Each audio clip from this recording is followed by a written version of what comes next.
জামাইয়ের পছন্দের শীতকালীন তরকারি রান্না করব আর ফুলকপি ভর্তা করব।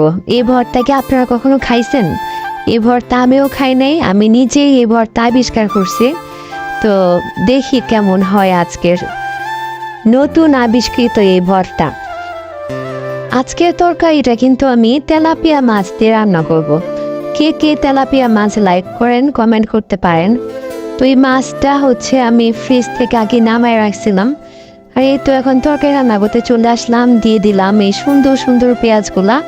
আমার কাছে কিন্তু এই যেরকম গোলাপি কালারের বা বেগুনি কালারের পেঁয়াজ দেখতে খুব ভালো লাগে। শীতকাল আসলে পেঁয়াজগুলো এরকম সুন্দর হয়ে যায়, আমার কাছে খুব ভালো লাগে। তো আমি এটা ব্রাউন হওয়া পর্যন্ত ভেজে নিব। তারপর হচ্ছে এটার ভেতরে লবণ অ্যাড করব। আর এই যে বাটা মশলাগুলো আমি এখন দিয়ে দিচ্ছি। রসুন বাটা দিলাম,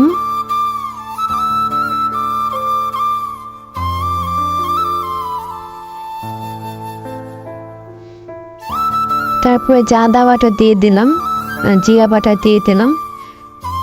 তো এটা কিছুক্ষণ কষুক, তার ভিতরে আমি দিয়ে দেবো হচ্ছে যে হলুদের গুঁড়াটা দিয়ে দিলাম। তারপর দিব হচ্ছে মরিচের গুঁড়া, ধনিয়া গুঁড়া, এগুলো দিয়ে দেব। দিয়ে সুন্দর করে এটাকে আগে কষায় নিব। তারপর আমি কেটে রাখাই যে সিম আর আলুগুলো এটার ভিতরে দিয়ে দিলাম। আমার হাজব্যান্ড নাই যেরকম সিম, আলু, ফুলকপি, টমেটো এগুলার মানে মিক্সিং তরকারিগুলো খুব বেশি পছন্দ করে। ও সামনে যদি মাংস দেওয়া হয় আর এই যে শীতকালীন এরকম মিক্স তরকারি দেওয়া হয়, ও কিন্তু মাংস রেখে এটা খাবে। আর ও যেগুলা খাবার লাইক করে আমি সবসময় ট্রাই করি যে ও পছন্দ মতো রান্না করে দেওয়ার জন্য। আমি ওকে অনেক ভালোবাসি। তো ভালোবাসি আর মানুষের আবদার, পছন্দ, এগুলো আমি সব কিছুই আসলে আমার সাধ্যমতো ট্রাই করি পূরণ করার জন্য। তো আজকে বৃহস্পতিবার, ও আজকে আসতেছে, তো এই জন্য ভাবলাম যে ওর পছন্দ মতোই রান্না করি। এই তো আমার তরকারি প্রায় শেষ পর্যায়ে হয়ে আসছে। আমি উপর দিয়ে ধনিয়া পাতাটা ছড়িয়ে দিব। ধনিয়া পাতা দিলে কিন্তু টেস্ট অনেক বেড়ে যায়। আর এখন শীতকালে তো ধনিয়া পাতার দামও অনেক কম, অনেক অ্যাভেলেবল।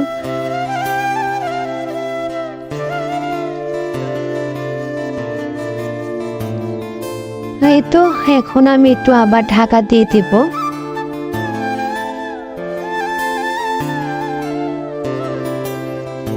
তো ঢাকনাটা উঠিয়ে দিলাম। তরকারি অলমোস্ট হয়ে আসছে 80%। তো আমি এখন মাছগুলা ভাজতে চলে আসছে। তো ফ্রাই প্যানের ভিতরে তেলটা গরম করলাম। তারপরে এই যে মেরিনেট করে রাখা মাছগুলো আমি এখন দিয়ে দিব। আমার ফ্রিজে তেলাপিয়া মাছ এত পরিমাণে ছিল, আমি মনে হয় 2-3 মাস টানা শুধু এইসব তেলাপিয়া মাছই খেলাম। মানে প্রচুর পরিমাণে তেলাপিয়া মাছ ছিল, খাইতে খাইতে আসলে একঘেয়েমি হয়ে গেছি আমি। এটার একটা কারণ আছে, কারণ এই মাছগুলো কিন্তু আমি কিনি নাই। কিনলে ধরেন যে মানে এক এক পথে মাছ কেনা যায়, এটা হচ্ছে পুকুর থেকে মারা হয়েছিল, সেজন্য এরকম এক জাতের মাছ অনেক হয়ে গেছিল। তো এই তো আমি একটা চিমটার সাহায্যে একটু অপর পাশটা উল্টাই দিচ্ছি, এক পাশ হয়ে গেছে।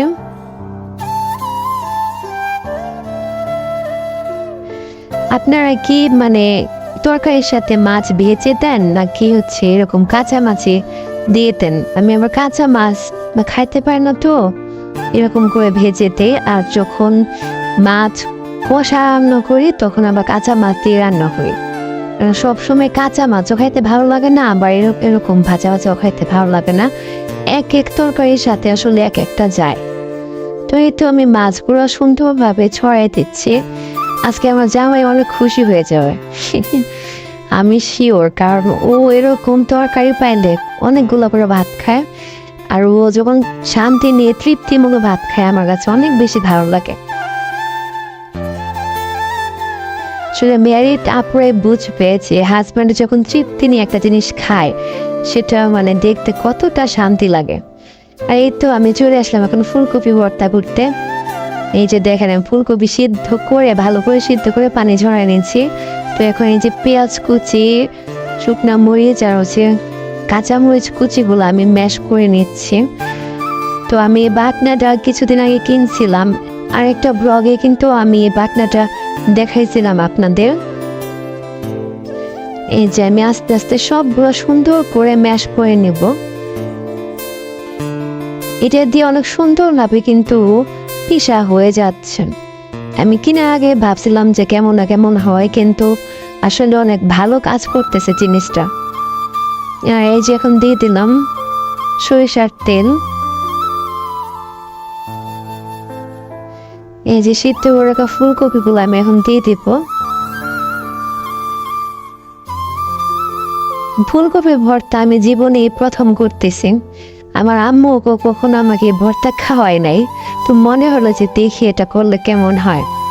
তো আপনাদের কাছে আমার একটা রিকোয়েস্ট, আমার চ্যানেলটা প্লিজ সাবস্ক্রাইব করে দিবেন। আমার ভিডিও যদি ভালো লাগে একটা লাইক দিবেন। এই যে দেখেন আমি ম্যাশ করে নিচ্ছি,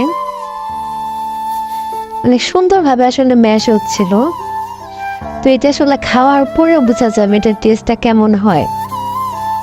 তো আপনারা কিন্তু চাইলে এরকম আমার মতো ফুলকপি ভর্তা করতে পারেন। শীত আসার পর থেকে না ফুলকপিটা আমার বেশি মানে খাইতে ভালো লাগে।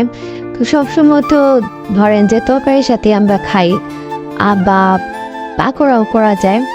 আমি আরেকটা ব্লগে ফুলকপির পাকোড়াটা শেয়ার করব।